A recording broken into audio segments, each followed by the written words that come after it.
Kia ora guys, welcome back to the Black Jersey. My name's Max and I'm reporting to you from the studio in my university so I can go through the All Blacks depth chart with you despite just having one day left until I have to hand in all of my assessments. So, to start things off, I'm pretty much going to explain how an ideal depth chart looks like and the meaning of it so you can kind of get the context of the terms of the engagement for this video. To start off, we've got a fourth choice player with 10% of the minutes available in the Ian Foster era. So far he's coached the All Blacks for 34 tests, and so that means that there's been a total of 2,720 minutes on offer throughout the reign of Fozzie since 2020. A depth chart renews every World Cup cycle, so once a World Cup final's over, everything refreshes and you start at square one, hoping to find a balance between experience and youth. So the fourth choice player, ideally you've got him just at 10%, waiting in the wings, kind of hanging out to make sure no one gets injured. Obviously it's always good to have a third choice player with about 20% of the depth chart, just so your third choice guy can be a real youngster, getting in there for the future, getting an idea for what test footy's like. Ideally, you've got a second choice player for each jersey, a guy that's going to bring a lot of impact off the bench regardless of his age. In my opinion, ideally, he's pretty experienced because when a rookie doesn't play too well, you've got to take him off and protect his mental state. The first choice player, ideally to me, plays about 40% of the depth chart. As we can see around here, I'm thinking the ideal player under Ian Foster, who's a first choice for their jersey, should have about 1,080 minutes for their share of their chart. So yes, there are going to be invalid minutes throughout this depth chart rather, because as we can see, when a player retires, moves to play for an overseas club, or gets injured so is no longer eligible for selection, all of their share of the depth chart is going to go out the window with them. Over here I've highlighted grey colours to showcase the invalid minutes on this ideal depth chart, demonstrating to whoever's viewing that the fourth choice player has either retired, got injured, or is playing in France or Japan, a la Ngani Laumapi. So, first off I'm going to go through the Loosehead Prop. We're going to go all the way to fullback, and to start off, as we can see with Loosehead Prop, George Bower still leads the charge, despite Ethan de Groot picking up a lot of minutes in the absence of Joe Moody. Joe Moody has been injured all through 2022, but he is going to be fit to play in the World Cup next year, as he's on track to recover from injury in time. Alex Hodgman and Ofa Tu'ungafasi have also got in there a fair few times, whereas Aiden Ross is present due to his debut. There's now 404 invalid minutes for the Loosehead Prop depth chart though, due to Big Carl Tuinukuafi now playing overseas. So yes, he did take up a hefty share of that chart. He would be ranking 4th in the chart if he was still in New Zealand. This is quite promising because de Groot has the opportunity to overtake Moody should Moody not be healing too well and not be in form when he comes back from injury. Bower is the most experienced of the bunch because it's unsure if Moody's going to return, so it's always good that Bower's got the best share of the chart, despite me thinking de Groot is a better player.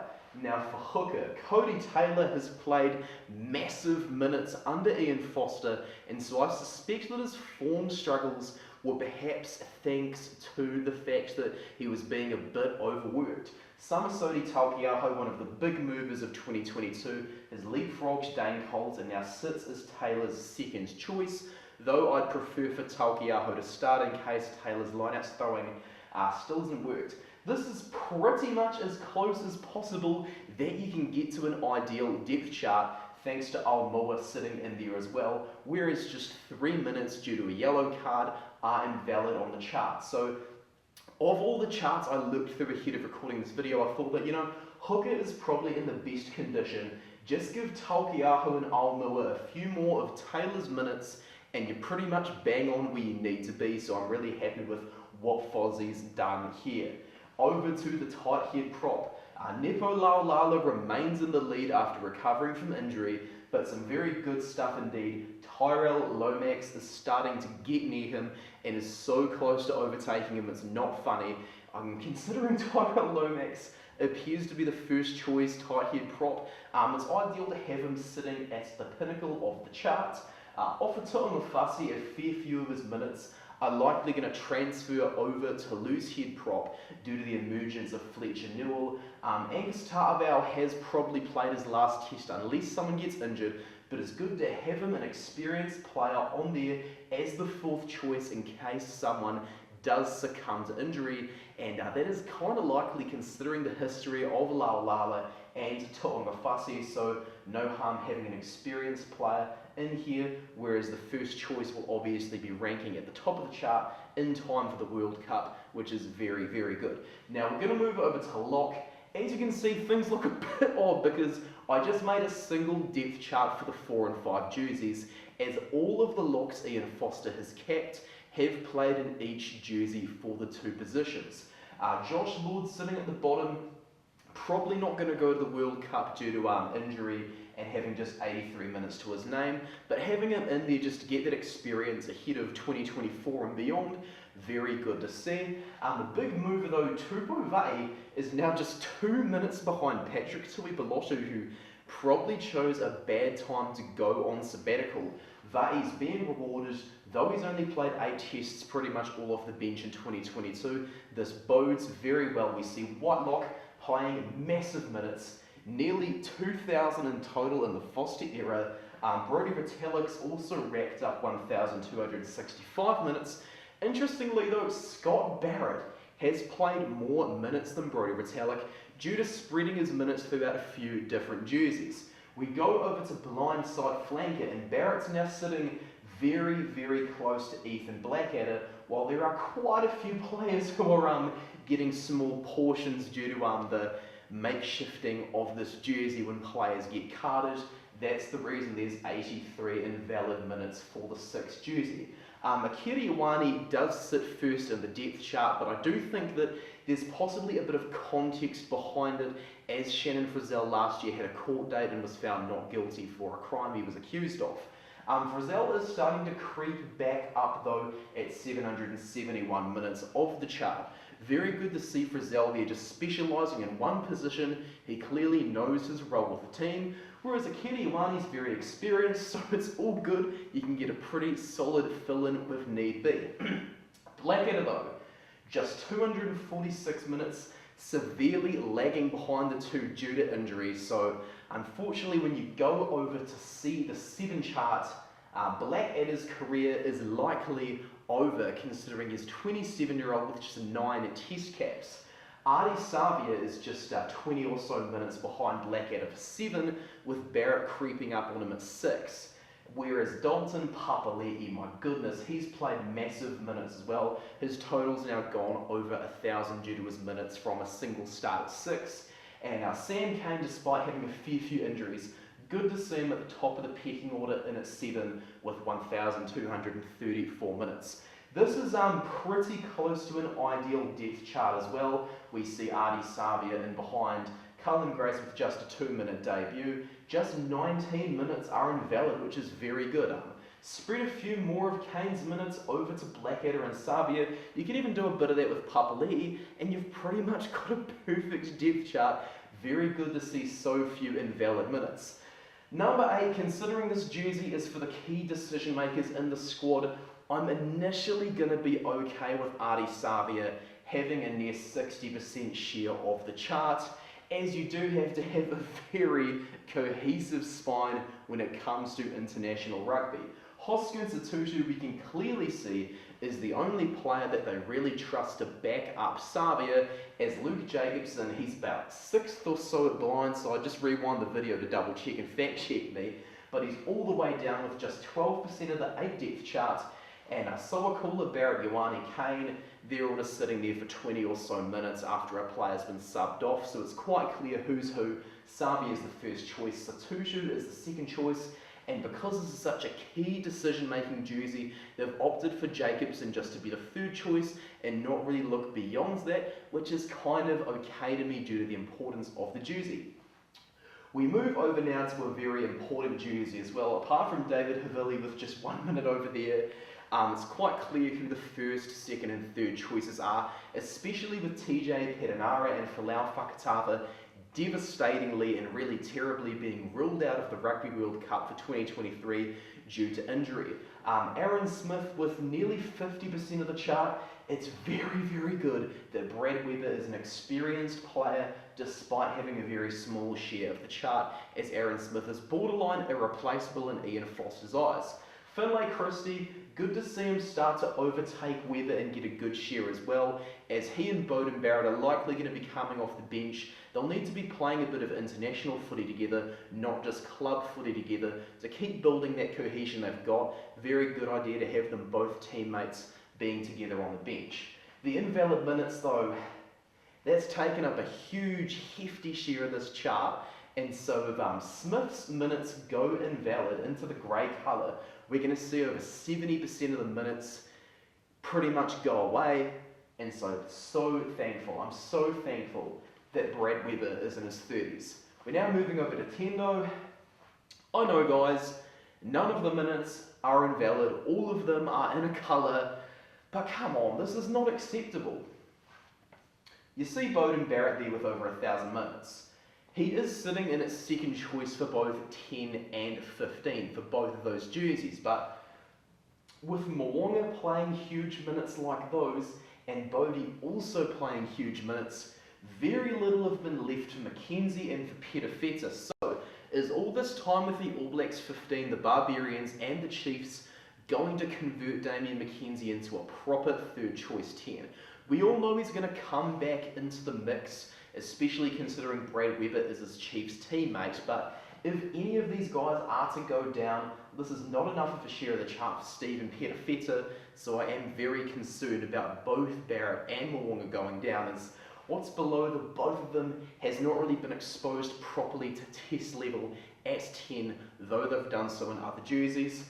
We can pretty much just skim through what's going on in the left wing, as wingers don't really make a huge amount of the decisions, but as we can see, George, Bridge and Quintu Paia rather, their share of the 11 chart are now invalid, with Quintu Paia getting ruled out due to injury and George Bridge going to Montpellier. Sevu Rees is in a pretty good position, as is Rico Ioane, despite Ioane being the first choice centre. Caleb Clark being the first choice, considering he's got to do a bit of work in his defensive positioning and his ability under the high ball. I think it is probably quite important to have him remain as the first choice, as those are very technical skills that you do have to have a lot of practice with, and you know the best way for Clark to improve those skills is do them in a game. So in Clark's case, I'm all good with him just sitting in there and not just chopping and changing the wingers, because when he's a power winger, there's always going to be stuff to work on for him. Over at 12, Quintu Paia's invalid minutes probably impact this jersey a fair bit more. Jack Goodhue's also been ruled out of the World Cup, so that adds a wee bit of spice into the mix as well, whereas 80 or so minutes went to Laumapi and are invalid. David Havili in there at first choice, in the red colour like all of the other first choice players, but we see something very good. Fozzie's kind of trying to rebuild this chart with establishing Jordie Barrett as the second choice. I don't initially believe that Jordie is going to be the 12th for the World Cup, just because of all the combination building we have been seeing, and if Havili is to go down, before Jordie started getting that game time at 12, what was beneath Havili? Nothing. So with Tupaia and Goodhue out, you've got to get something in beneath Havili. They're doing it with Jordie Barrett. ALB's played a fair bit at 13 and a few bit at, minutes at 12, so that is good to see. Roger Tuivasa-Sheck starting to get a wee bit of time in there, where we can see Mackenzie and Jordan just coming along to replace guys off the bench. Righto, over to 13, far better, just 64 minutes are invalid. Rico Ioane though, my goodness, massive, massive minutes, with Leonard Brown coming in at second. ALB was leading this chart before he got injured, but it is very good to see him back in there with nearly 900 minutes in case Ioane does get injured. My faith in Braden Ennor is probably on the pessimistic side, as I've explained to you guys rather, so having him at just 8% of the chart isn't a huge big deal if you do want to drop him from the squad and bring in Alex Nankerville.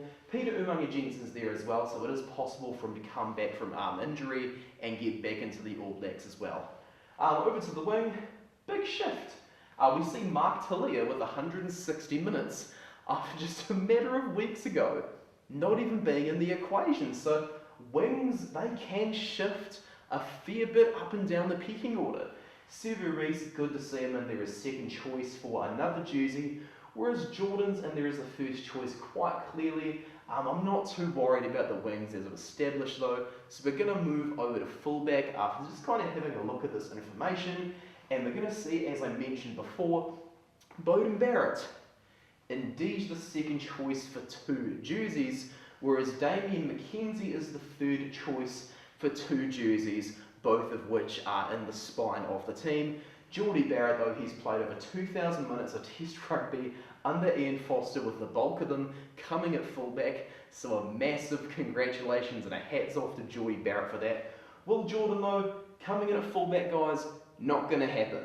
We see Peter Feta, Havili and Mwanga in there, as well as our 28 invalid minutes, all being in front of Jordan. Jordan has not registered himself on the chart, so I am sorry, guys.